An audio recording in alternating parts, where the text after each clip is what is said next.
Papa Michel awa nzamba zuye elo mikolo tuku ine bandanza mabenga ye tolika kupesa nzamba na merci sina wana likanisi wana banso totelemi kwa kubanda miluni ya misa yaka kosalisa o teleme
kolingi kosenga na mokonzi yo apesaki biso ye azwi ye kombo na Yesu alokumu nandimi te nasali mabe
Nzambe tozwi libiki na liwa mpe na nsekwa ya mwana wa yo oyokela mosali wa yo Michel Balabala mawa andimaki mobikisi mpe azalaki na elike ya kosekwa bongo ape masikawa oesengo ya lobiko yo ozali mokonzi mpe mobikisi obileko biso seko. Amen.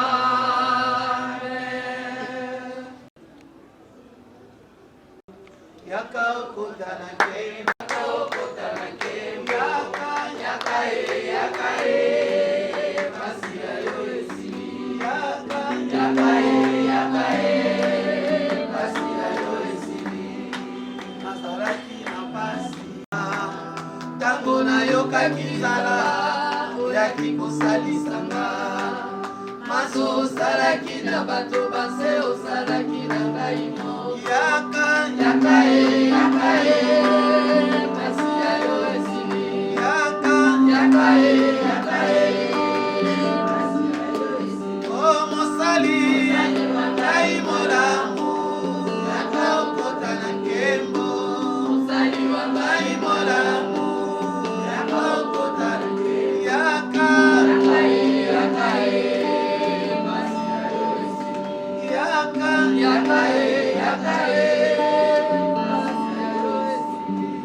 bandeko bakristu bana balibotali ya nzambe boboto nani mokonzi nani mosekwisi nani mosikoli tobeteli mokonzi maboko tobakisi mpe mololo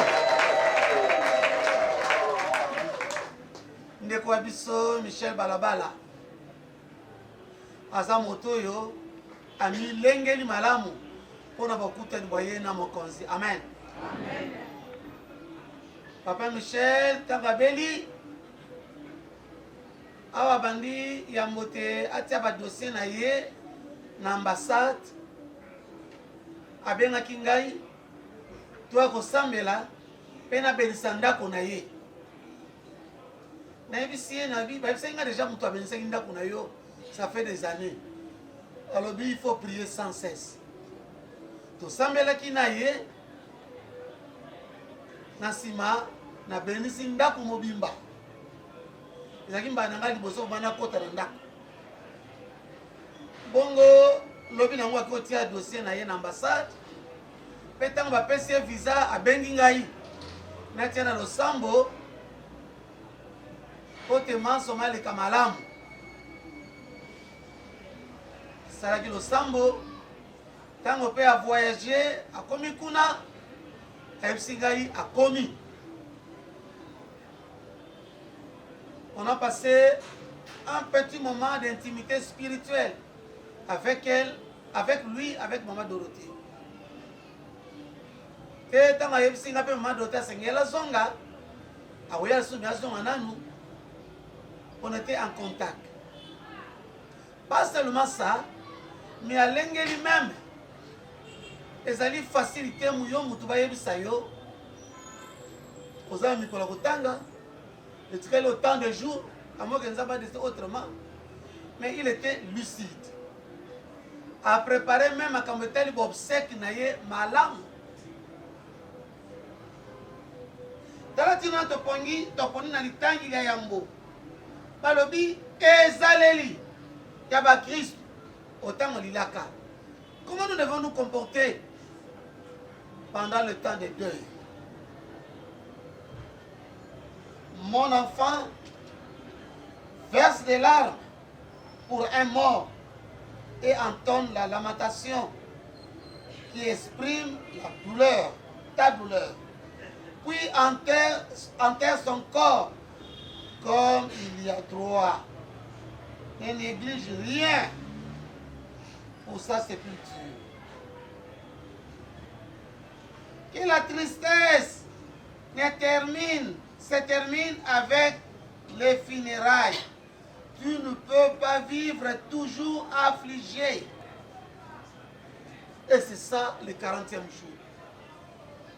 Le 40e jour, Tant que tu as le 40e jour, chiffre 40, évidemment, tu as kaka, bana ba Israël, basalaki mibu, tukuine, tu as kaka Yesu salaki mikolo, tukuine, mais 40 signifie beaucoup de choses.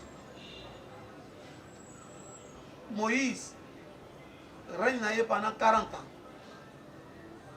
Yambotea comme on a règne mataki qui nous semble pendant 40 jours. Mais surtout, ce qui est le plus important, ce qui nous concerne, 40 jours de la résurrection à l'ascension. Banda Yesu mokolo za c'est quoi qui te mokolo abutio likolo, ça fait combien de jours? 40. Banda mokolo Yesu c'est qui te mokolo tindeli ba apostolo elimo santo, ça fait combien de jours? Non. Dans le Bible, banda Yesu c'est qui ti abutio likolo, c'est 40 jours. C'est ça l'ascension. Mais banda Yesu c'est qui ti atinde ba yeko elimo santo, ça fait combien de jours? 50 jours. Il y a un Pentecôte, Pentecôte, 50 jours. Pente signifie 50. Alléluia. Amen. Et Nicole Banini, pendant 40 jours, Jésus était là avec ses apôtres.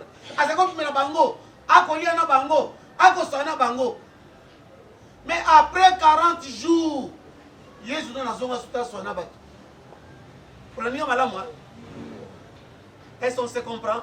Oui. Même avec Paul, Paul n'a jamais vu Jésus comme ça. Avec le lac, comme tu as le Paul, nous ozonyo kolanga. Abiyonani, abinga yizo ozonyo kola. Paul abimenga zoko ngara idote na zoko lote abi. Bato ozonyo kola ba yeko nangai, ezalinga ndo ozonyo kola. Alléluia. Donc depuis que Jésus est monté aux cieux, c'est le temps du Saint-Esprit. Ah monté nangai, to kutala kina Jésus.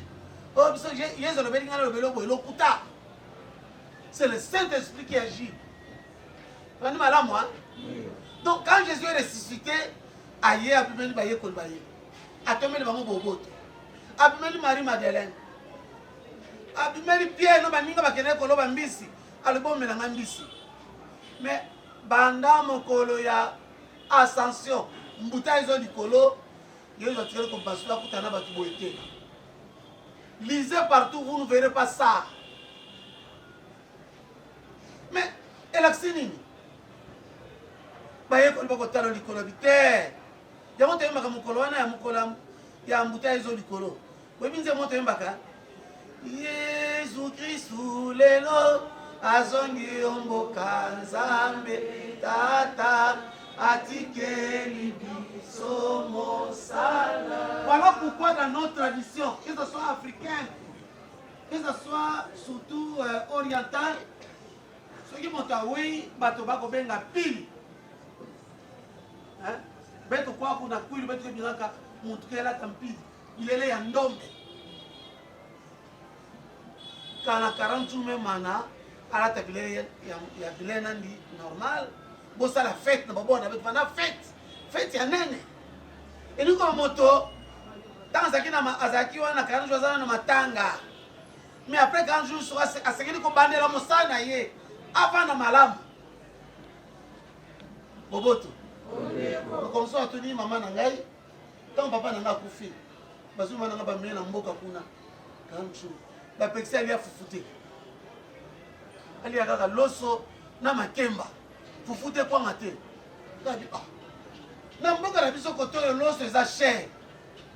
Siko ulia foto lia loso. E comme le quoi luxe te. Wana mboka e pa na biso beto atanga melamba bimangi mungi pesa mo loso ki butino. Loso ke dessert. Kana luku ke ve mutu ta foi. Non lia na ngai loso na lia le ko la dessert funa na bakisa fufu. Mais soki mutu akufi fufu ba kolia te. So mutu akufi za mobali.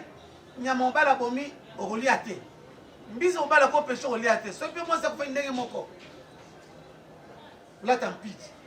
Le les a sauté na Kinshasa hein. Même na Kinshasa ezalaka kala awa na Kinshasa. Mutalongo lipi. Mais les gars ils mariage. Mais to ba ko e batelo tozo sala. Et les gars ko lo bakaka matanga esani ni esi. Bomo ya sike bandi. Lelo pe matanga ya papa Michel Baba le sanini atiki bota atiki parti politique, atiki enseignement, esengeli tokoba na oyo atiki wana pona ko honorer ye malamu. Alléluia. Alléluia. Alléluia. Soko teli mbula ya papa Michel Balabala na oyo asali olobi non non non non non. Ce n'était pas n'importe qui.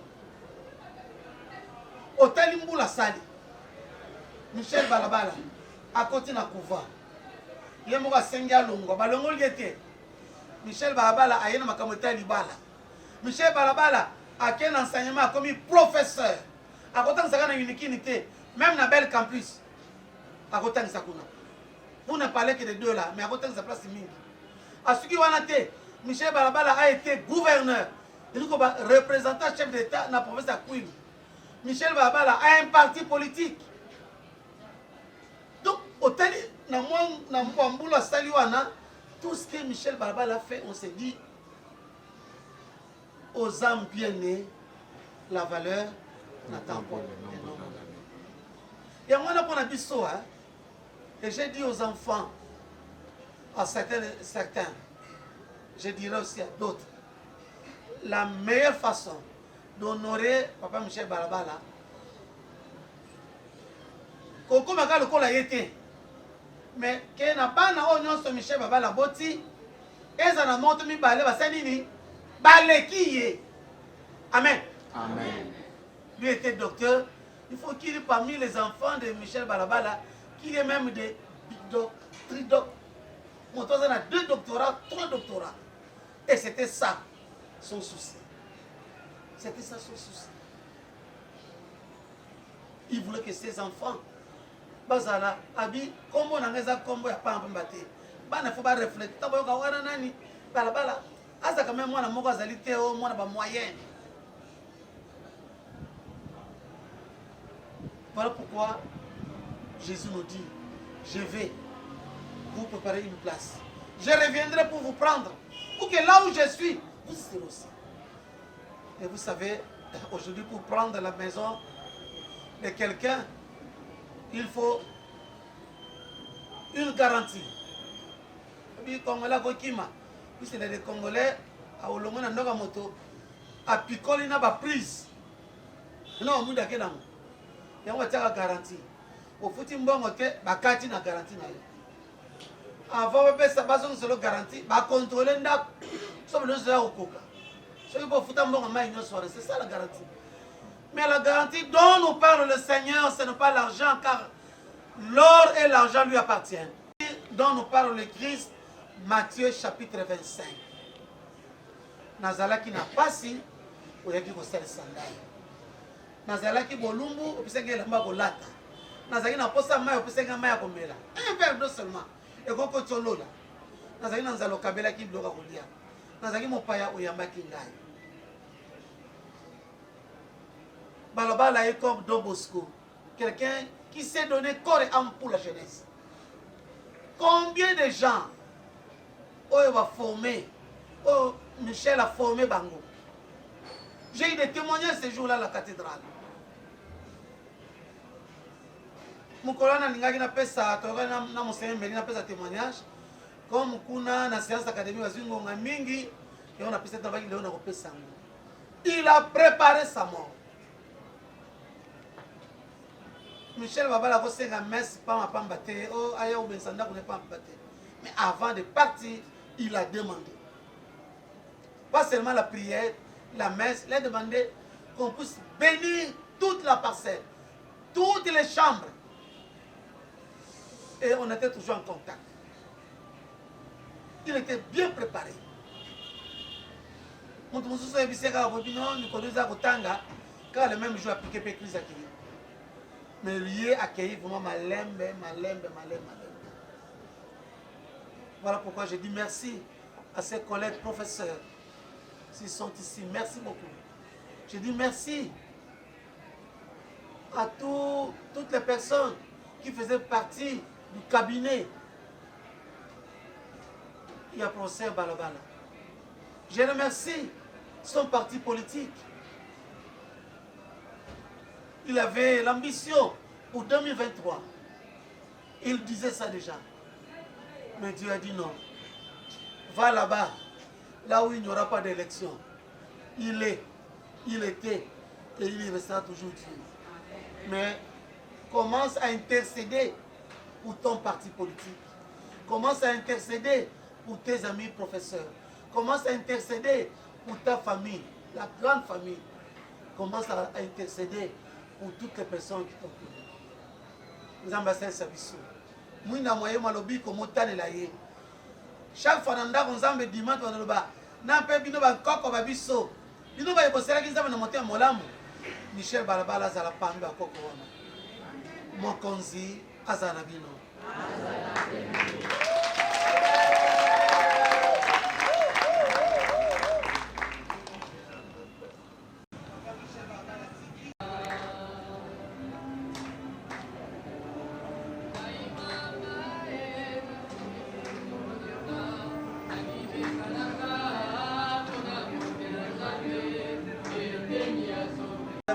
Bonsoir, Malikoza biso banso.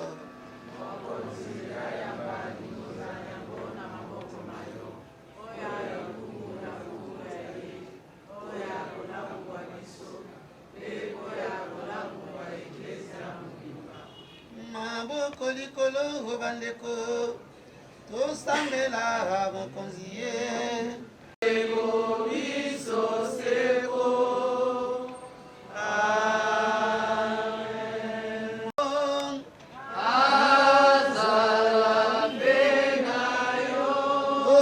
Mitema epai ya Nzambe otomboli yango epai ya ye otondo mokonzi Nzambe wa biso solo ebongise bongo solo mokonzi ebongise mpe bisika biso wana mosala mwa biso mpe libiki lya biso. Yo tata mosantu Nzambe wa bokasi bonso mpe walobiko ebongi totondo yo mpo ya Kristu mokonzi wa biso ye moto ayeli biso elika ya nsekwa tozali na mawa solo zambi tosengeli kowa kasi elika ya bomoi bwalobiko ekobondo biso mpo ya bato bayambi yo mokonzi bomoi bokosila te kasi bokobongwana mpe kufinda kwefandaka biso awa nse bokobongisela biso esika ya kofanda seko likolo yango wana elongo na banzelu mpe na barkanzelu na bangwende mpe na bankumu elongo na mapinga malikolo manso tokoyembela nkembo ya yo mpe tokoloba tango inso yo mosantu yo mosantu yo mosantu mosantu eyo mosantu eyo mosantu eyo mosantu olikolo oyo nde mosantu mosantu eyo mosantu eyo mosantu eyo mosantu olikolo likolo nase litoni na nkembo nkembo na Nzambe mosantu olikolo mosantu eyo mosantu eyo mosantu eyo mosantu olikolo mosantu eyo mosantu eyo mosantu eyo mosantu olikolo nkembo na oyo akoya okombo kombo ya mokonzi osana olikolo osana eyo osana eyo osana eyo osana olikolo osana eyo osana eyo osana eyo osana olikolo.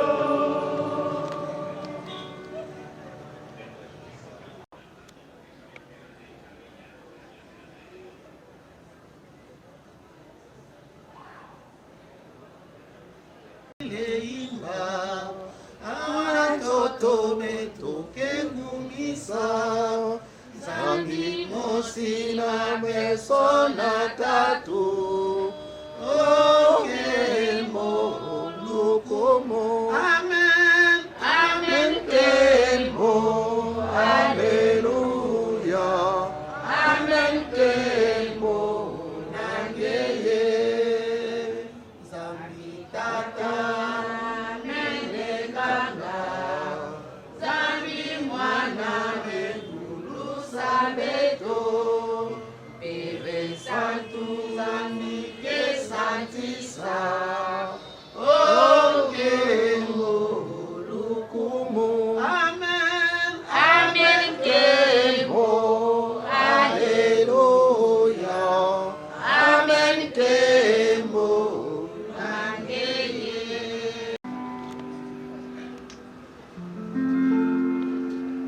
Moya moya balele, moya moya balele, ungele zamulaniza Yesu kuna meza. Moya moya balele, amoyo. Moya moya balele, moya mekele zamulaniza Yesu kuna meza. Moya moya balele, ungele zamulaniza Yesu kuna meza. Moya moya balele, umede vipatima de kulanda Yesu. Moya moya balele, umede vipatima de kulanda Yesu. Moya moya balele, amoyo. Moya moya balele, amoyo. Moya moya balele, moya zamulaniza Yesu kuna meza. Moya moya balele, moya zamulaniza Yesu kuna meza. Moya moya balele, na mutima me. Moya moya balele, Yesu izibanda mutima kuna meza. Moya moya balele.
ndenge asaleli vi na ye elika na biso ezali ke nzambe azwi ye ake pema na boboto tokomitungisa te topesika merci na nzambe ndenge azwi ye pusi ye moto akelaki ye toza lisusu na maloba mosusu akoloba te kaka merci na population ndenge boyaki kosalisa biso na ntango ya mpasi oyo. Merci beaucoup. Po lingala baza Mbokatier.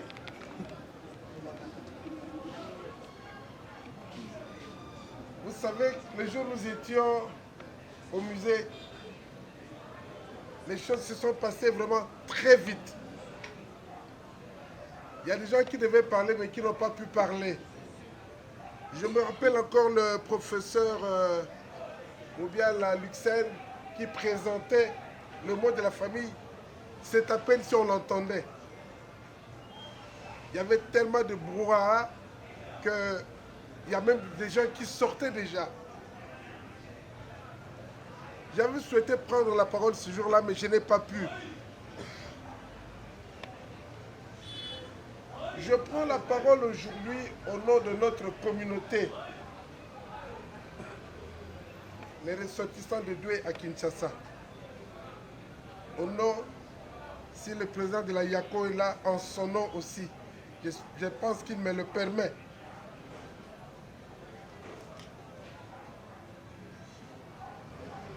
Nous tenions ça à origine rayée.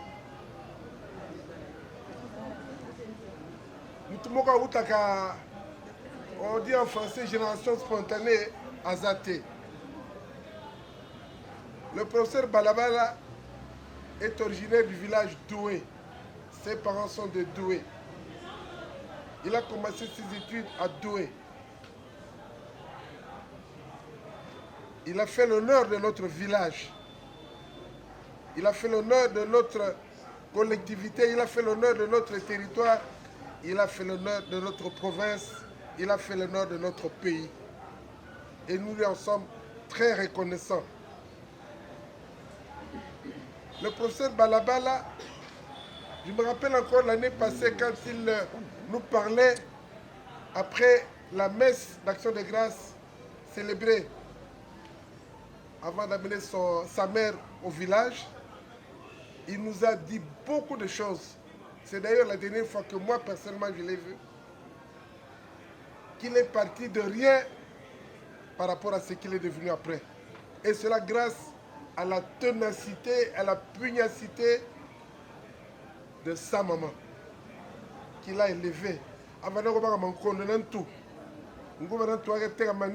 Et c'est grâce à ça qu'il a élevé ses enfants. Et notamment le professeur Balabala, qui est devenu après un grand monsieur jusqu'à atteindre le niveau de gouverneur de province.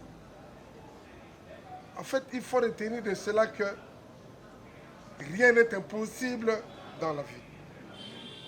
On peut partir de rien et devenir plus tard un grand monsieur. C'est l'exemple que nous devons retenir nous tous à partir de ce que nous savons du professeur Balabala. Balabala était un père exemplaire qui pensait à ses enfants, à son épouse. J'en ai pour preuve ses dernières pensées pour sa femme et ses enfants, à qui il a tout laissé pour qu'ils vivent dans la paix, dans la quiétude et dans l'abondance, je pense. J'avais parfois des différends avec le professeur Balabala. C'est normal. Mais je retiendrai surtout qu'il aimait son village. Qu'il aimait tous les siens. Tout le monde a des défauts. Mais moi qui vous parle, j'en ai. Et donc, le professeur Balabala en avait aussi. Mais ne retenons pas ses errements, retenons plutôt tout ce qu'il avait de bon. Il avait beaucoup de choses de bon. Je ne voudrais pas trop parler, mais je voulais insister sur une chose. Professeur Balabala, vous m'entendez? De là où vous êtes, vous aviez rêvé de construire une école supérieure, un institut supérieur dans notre contrée. Vous aviez même déjà commencé à rassembler le matériel. Votre épouse qui est ici présente le sait très bien. Je voudrais demander humblement à son épouse, même s'il ne l'a pas dit expressément dans son testament que nous avons tous suivi, qu'elle ne puisse pas abandonner ce projet de son mari si elle en a les moyens. Je souhaite que ce projet continue avec notre apport, mais surtout aussi son apport. Madame, je vous le demande très humblement et avec beaucoup d'insistance. Le professeur Balabala a laissé aussi quelque chose de très grand. Il était à la tête d'un parti politique. Acte. C'est une chose très grande qu'il nous a laissé. Je voudrais que ce parti ne meure pas non plus. Que ce parti continue. Madame, là aussi, je vous demande, même si le professeur ne l'a pas dit expressément dans son testament, ce projet-là, ce parti politique, il faut qu'il survive au décès du professeur Balabala. Parce que un parti politique, vous savez ce que ça signifie, ça peut vous conduire à des choses très grandes. Et je crois que de là où il est, le professeur Balabala m'entend, Abigi Sabima Zoli n'avait. Ame songer dans Kentu Nandi, ame songer dans Bana Nandi. Pourquoi nous le remercions, mais à songer puis à quel Kentu Nandi puis quel Awage Wamunu. Institut il y a professeur Balabala Zola Wakutunga na Boala.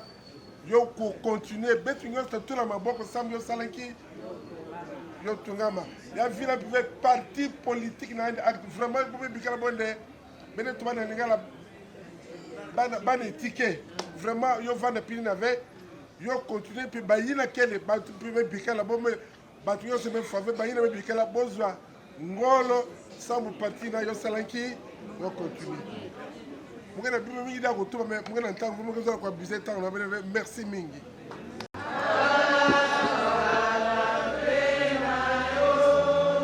Bokasi bonsoir béni Sabino Tata Mwana na Elimo Santu Amen. Misa esili ya pema na boboto